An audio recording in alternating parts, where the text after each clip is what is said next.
So we're talking about BAE this month. All right, everyone say BAE. All right, so what is BAE? For those of you who don't know what BAE means, what someone that does, tell us. What does BAE mean? Right, right. But what it's an acronym, right? So who knows what the acronym means? Before anyone else, yes. So yeah, BAE is like before anyone else. So normally, yeah, this is your boo thing. Like, I'm gonna hang out with you before anyone else, you know. So it's BAE. It's BAE. So usually when people use the term BAE, they're talking about, boyfriend, girlfriend, their main squeeze, their boo. All right. Okay. Y'all don't know that one, do you? Your main squeeze. That's like that. I heard that one on the oldies radio station. Okay, all right, it wasn't me, but so we're gonna be talking. We're not talking about that kind of bay this month. Okay, all right.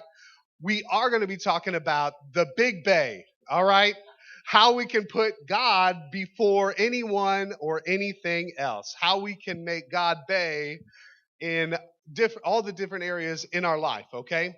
So I want to read a verse to you real quick. Matthew chapter 6 verse 33, it says, "Seek first the kingdom of God above all else and live righteously, and he will give you everything you need." So I always think it's important to know why we talk about what we talk about on Wednesday nights, okay?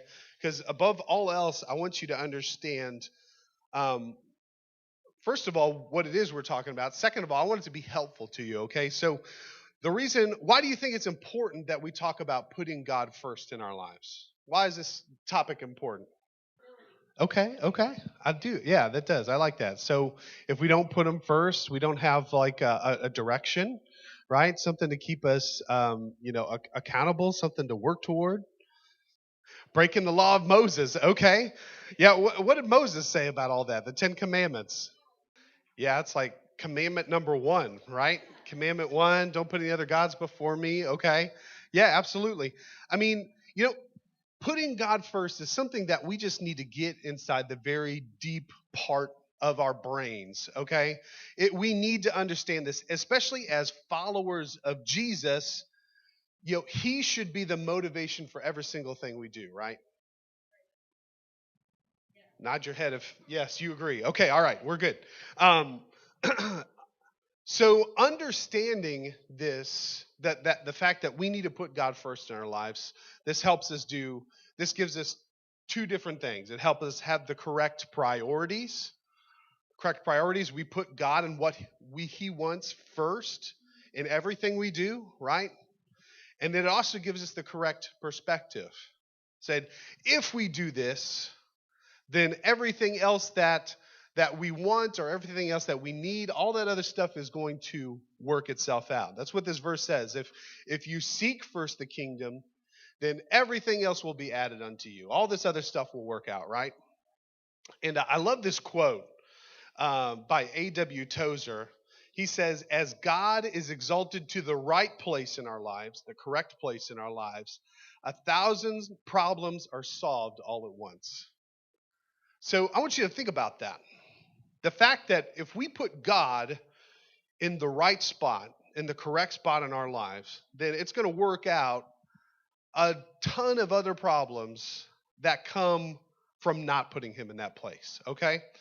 So, what I want you guys to do. So, tonight, we're talking about putting God first all this month. And tonight, we're going to kick off by talking about how we can put God first before anything else uh, in our time.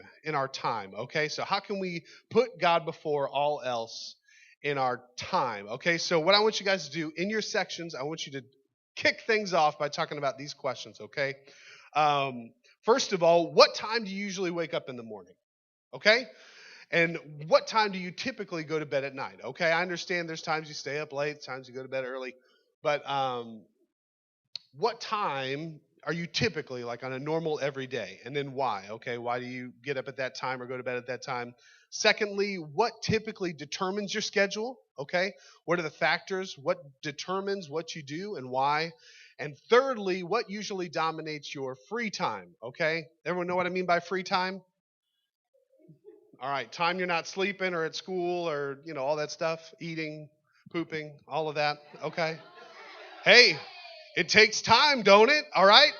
So, although that could be free time if you do it right. But anyway, so I want you guys to get in with your sections. I want you to talk about these questions, circle up. You guys have 5 minutes, and we're going to come back and talk about these things, okay?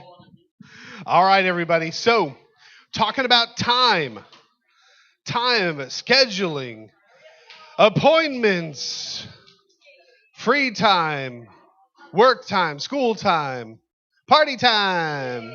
Hey! All right, so talking about putting God first. So, how do we put God first before anyone or anything else? All right, I want to share with you guys three things tonight, okay? First and foremost, you need to value your time. Value your time. Okay, well, what do you mean by that? Well, let me start off by asking you this. What makes something valuable? More time you give it? Okay. What, like, talking even not necessarily about time. I mean, what makes something valuable? Something that's important to you? Okay. Your perception of it? Okay. Like a monetary amount? Okay. Absolutely. Rarity, right? How hard it is to find, right? Our perception, the supply, if it's in short supply, high demand, that whole law of supply and demand, who's learning about that? Cost, economics, that all comes into, the more demanded it is, the more valuable it is. Yeah, absolutely. You guys are right on it. So the top commodity, the most valued commodity of our culture today is our time. The longer Instagram can keep your attention, the more money they can make by showing you ads. We think social media is a free service, and it's true that we don't pay for it. But these companies are selling our attention, our time, to advertisers for billions of dollars. Instagram in 2020 made $24 billion. You think that's a lot? Facebook made $86 billion. It's like, where are they getting that money from? It's like, we don't pay to use it. They are selling our attention. Our time is a multi-billion-dollar industry.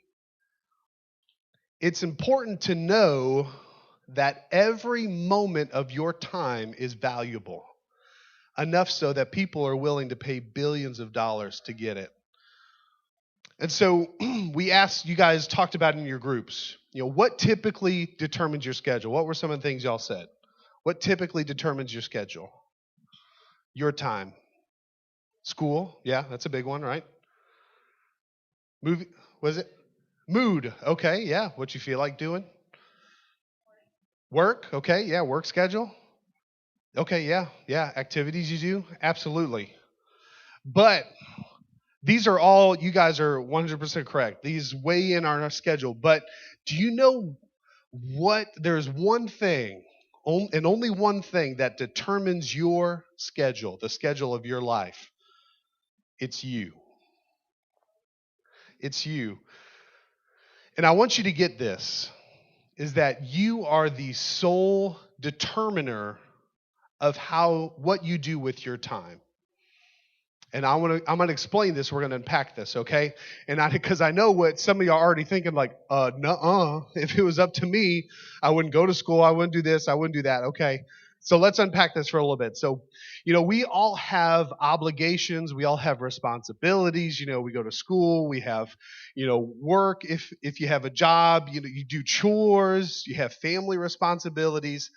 But even though that's all true, you always have a choice of what you will and will not do.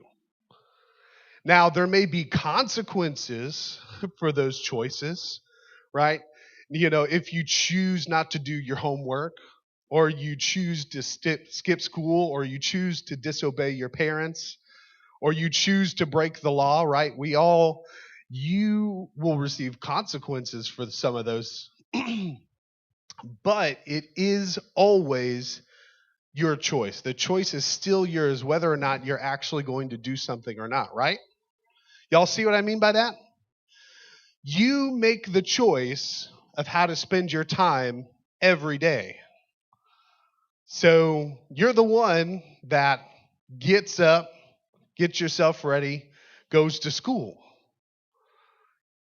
Okay, even though you're supposed to be there, you're the one that still decides, okay, I'm going to get up, get myself dressed, and go.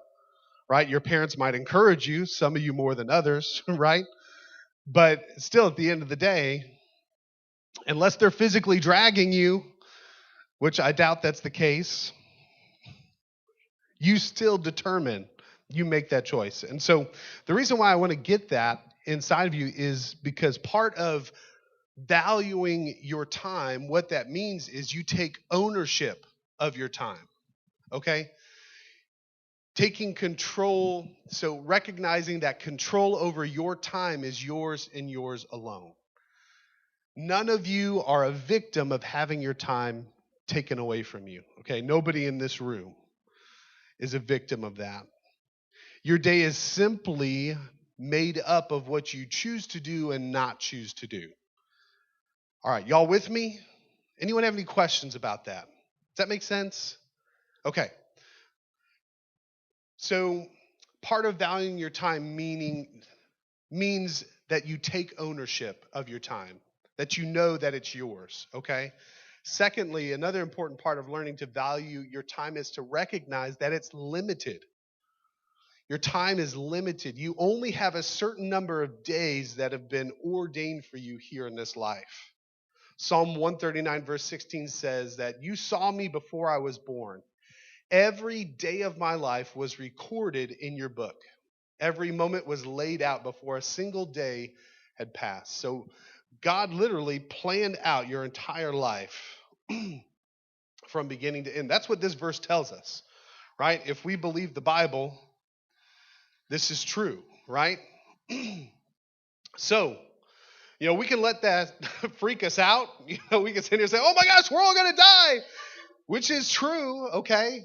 Not to kill the buzz in the room, but okay, and save the Lord comes before then, right? We have a certain number of days, but you know what? This knowledge is actually a good thing. When we realize that our time is limited, it actually helps us to make the best use of our limited time that we have. The Bible actually says in Ecclesiastes, it's better to spend more time at funerals than spend time at parties. Because you think about the mortality of life. You think about, life really does have an end, And Psalm 90 verse 12 says, Lord, teach us to number our days so that we may gain a heart of wisdom. Teach us to number our days, meaning, Lord, help me realize how many days I actually have. Help me realize that my days are numbered. Think of it this way. If you had $1 billion in the bank and you went to go buy food for the week, how focused would you be on how much you spend? You probably wouldn't be too worried about it, right? You probably wouldn't even go buy groceries. You just go out to eat. Whatever you're feeling, or DoorDash it, just have it brought to your door. Like, if you had $1 billion in the bank, I ain't going to Aldi, I ain't going to Walmart. You better believe that, right? But what if you only had $50 in the bank? How focused would you be on how much you spent then? Probably pretty focused, right? You'd probably be very attentive on how much you're spending, because, if you spend $50 on one meal, you ain't eating the rest of the week, right? It's the same way with our time. If we think that we just have all the time in the world, and this is psychologically, this is kind of a common mindset of teenagers. Y'all just have this feeling of, I'm going to live forever. I can do anything. I'm indestructible. It's just part of the gig. All right. You may not try to think that, but you just think, I got all the time in the world. If we think that, then we're not concerned with how we spend our time. But if we realize that really we only have a certain number of days, we begin to be very focused on making sure that we spend every day on the things that count. Does that make sense? Y'all with me? Y'all are quiet. So we put God first before anything else with our time by first realizing that our time is valuable, it's limited, it's not an endless commodity, and that the only person that determines how we spend our time is you. You're the only person that determines that. And when we realize how valuable our time really is, then the second thing I want to say is we need to make time for God. Make time for God. So, we have a lot of different things in our life that we have to make time for, don't we? A lot of different things. Y'all know your schedules. You know how busy you guys are. And we've already talked about, obligations, responsibilities, and somehow we have to try to fit all of that stuff in just a few hours in a day. All right? That's the challenge. So if our time is valuable, all right, we just talked about it, it's valuable. If our time is so valuable, we need to know how to spend it wisely. How do we determine what it is that we spend our time doing? Okay? So as I was thinking about this, really what we spend our time in breaks into three different categories. All right. First of which is non-negotiables. All right. Things that you are required to do. Okay. So we're talking about school. We're talking about work. If you have a job, we're talking about sleep. We're talking about eating, family, things your parents ask you to do, family events, things like that, things that you're required to do. Okay. The second category is negotiables, things that require something of you, but you choose to do them. Okay, so this is like your, sports teams, clubs you join, groups you join, friends that you hang out with, exercise, all of these things that require something of you, but you don't necessarily have to do it, but you choose to do it.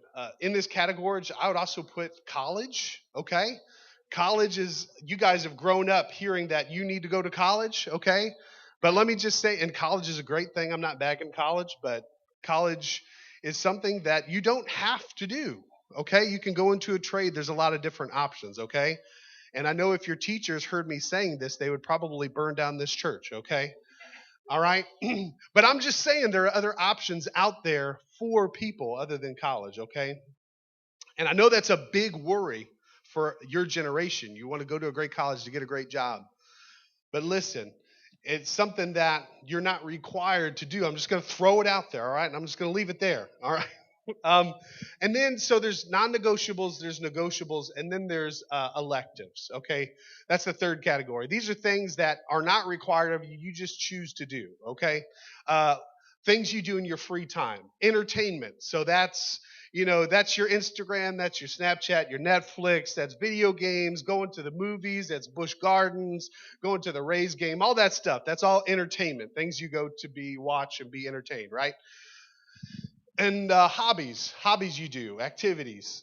Those are all electives. Okay, so I want you to notice all the things I talked about. What didn't I mention? What's not on this list that I didn't say in one of these three categories?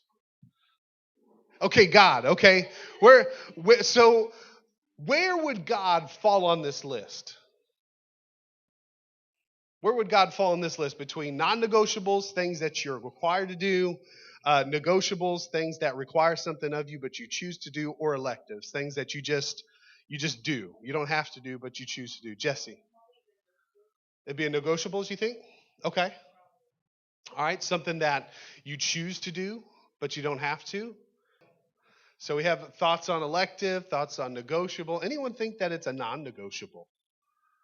That having a relationship with God, being with God, spending time with God is something that we need and should have, that it is required of us.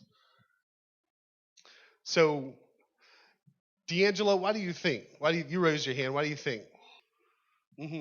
I like that. So what happens if you go your whole life and never have a relationship with Jesus? What happens? What do we believe? What does the Bible tell us? Yeah, yeah. So, yeah, going back to the choice is always ours, right? We choose how to spend our time, right? And there's this choice of things that we know we're supposed to do, the things we can always, skip school, we can always skip out on soccer practice, we can always, turn off Netflix. We don't have to do any of these things. But let me just ask you this question, okay? You know, you go to school, you go to drama practice, you go to band practice, you go to football practice, you go to the gym, you work out, you watch your favorite show, you go to sleep. What gets left out? God, right? We can get so busy in all these things that we just leave God out altogether. And I think the reason why that we have so much trouble making time for God in our life is because we put him in a place where we can make him an elective, or we can make him. What if we viewed God as something in our life that was non-negotiable? Like we woke up every day in our brain that I need to spend time with God just as much as I need to go to school, or just as much as I need to go and eat something, or I need to, spend time with my family. What if we approach God as something in my life that's non-negotiable? I need him in every single part of my day. Does that make sense? What would happen in your life if you treated God as non-negotiable? Like I need him, period. I need for him to be a part of my day, period. And I can't go to sleep unless I do. That would radically change our lives. 100%. And it would become just a natural part of our life. We wouldn't struggle to do it so much because it would just be like breathing. It's just something that we did. And so making time for God, including him in our day is absolutely necessary in getting to know who God really is. Psalm 46 verse 10 says, "Be still." Take some time. Make some time. Be still and know that I'm God. It's in those moments that we stop, that we make time for God, that we are still. It's so hard for our minds to be still. Our minds are always racing. They're always thinking of the next thing, of what we got to do, where we got to be, who we need to talk to, who we need to text, what we should have said, what we shouldn't have said. Our brain is flooded with these things every single day. But what if we were to be still? It gives that room for us to actually stop and know God. Making a set time to spend with your God day is so important. So important. Whatever time of day that is for you, whatever that looks like for you, it's so important because it shows that we value God enough to give him our valuable time. Right? And that it's absolutely essential, non-negotiable in our relationship with him. When we give God our time, we show him that he is valuable to us enough to do that. And we shouldn't stop there either. I mean, if we really want to make God before anything else in our time, we need to find a way to make him a part of everything in our life. There's no reason why you can't make God a part of your school life, a part of your extracurricular life, your basketball life, or your honor society life, or whatever it is that you're a part of. There's no reason why you can't make God a part of that. But we separate it in these little boxes. It's like this is our school box, and this is our church box, and this is our work box, or whatever it is. We segregate our life so much. But what if we brought God into all of those things? We just tore the boxes down altogether and say, God, show me how I can make you a part of every single thing in my life. School, work, family. Ask yourself, how can I include God in these other things as well? Yes, it's important to find that time with God, to make that special time, alone time with God, but it's also important to find how you can incorporate him in all the parts of your life. And a phrase that continues to convict me and that I use to help me choose the right thing to spend my time on is this. It says, the things you care about, you make time for. For the things you don't care about, you make excuses. Man, that hits me at my core. You know what I'm saying? Because it is true. We have a certain amount of in our day, hours in our day, and what we spend those minutes on says something about what we find valuable enough to spend them on. You know what I'm saying? They say time is money. It's because we spend them.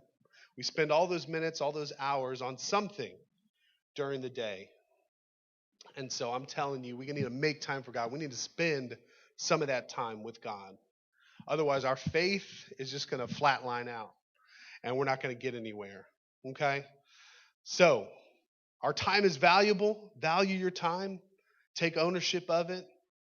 Know that you are the only one that controls it, that it is valuable. And second, make time for God. Find that space that God can have in your life. And the third thing is I want to encourage you to live for eternity. Live for eternity. Well, what do you mean by that, Adam? Is that we all have a desire to do something important with our life, don't we?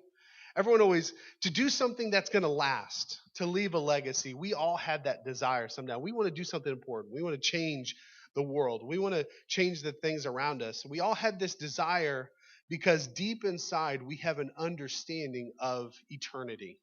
Ecclesiastes 3 verse 11 says, God has made everything beautiful for its own time. He has planted eternity in the human heart. But even so, people cannot see the whole scope of God's work from beginning to end. So the Bible tells us that God has written eternity in our hearts. Our heart is formed for eternity. We are eternal souls. We're eternal beings. We are going to, once we're created, once God creates us, we are in it.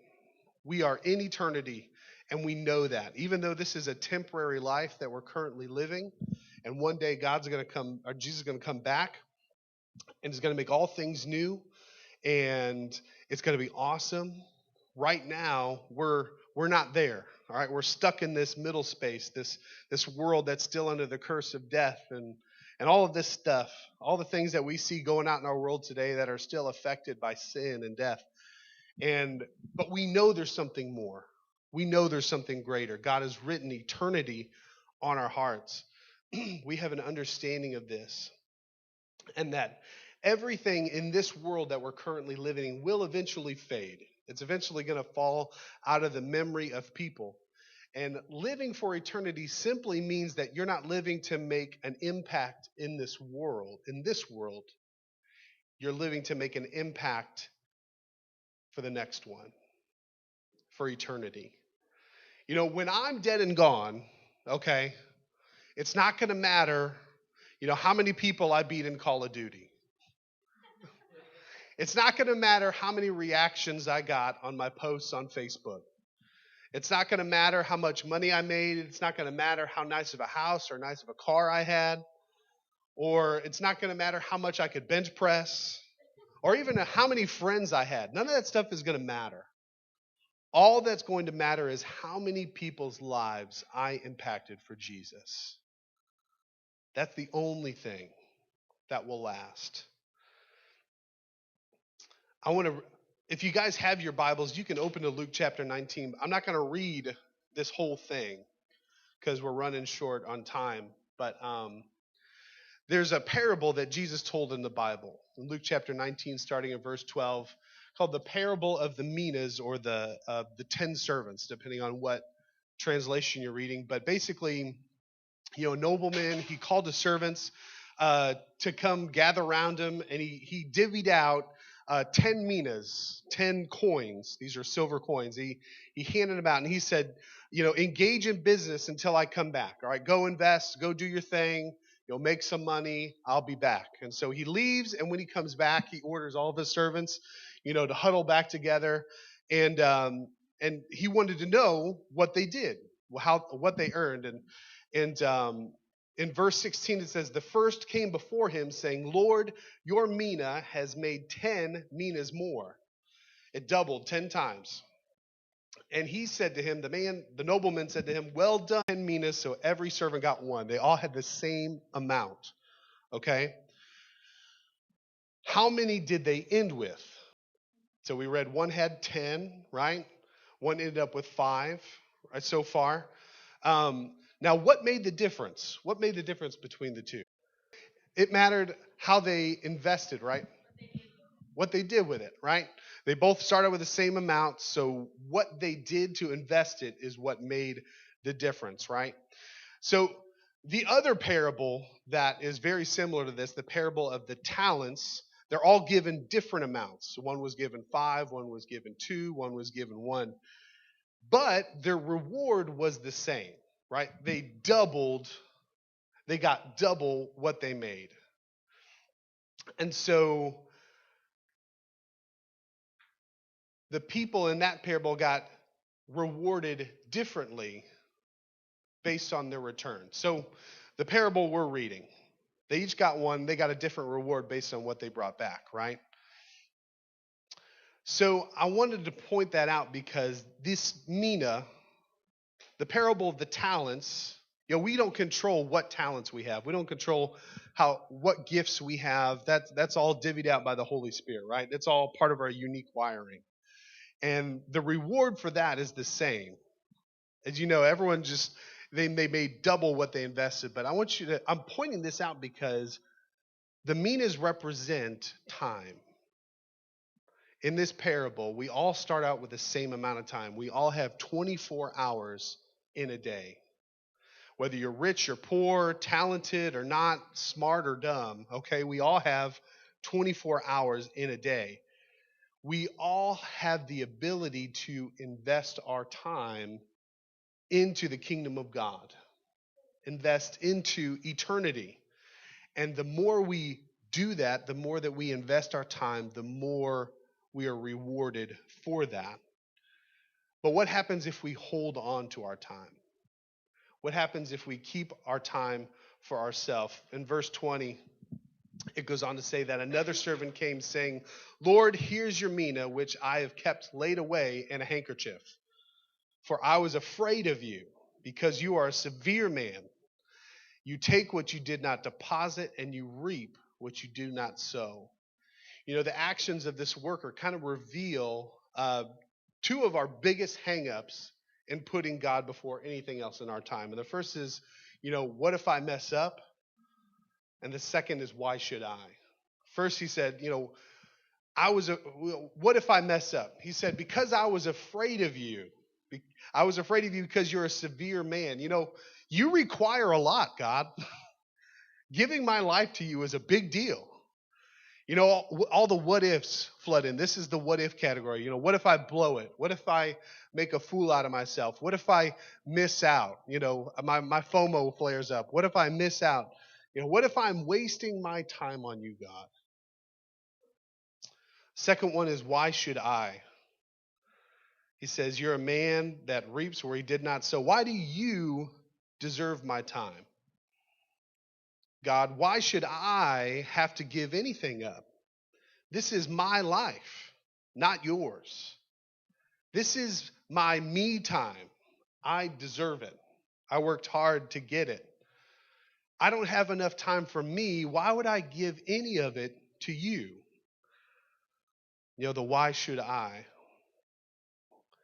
And Jesus goes on to say, he said to him, I will condemn you with your own words, you wicked servant. And he said to those who stood by, take the mina from him and give it to the one who has 10 minas. And they said to him, but Lord, he already has 10. He's got the most out of anybody. He says, I tell you, everyone that has, more will be given. But from the one who has not, even what he has will be taken away.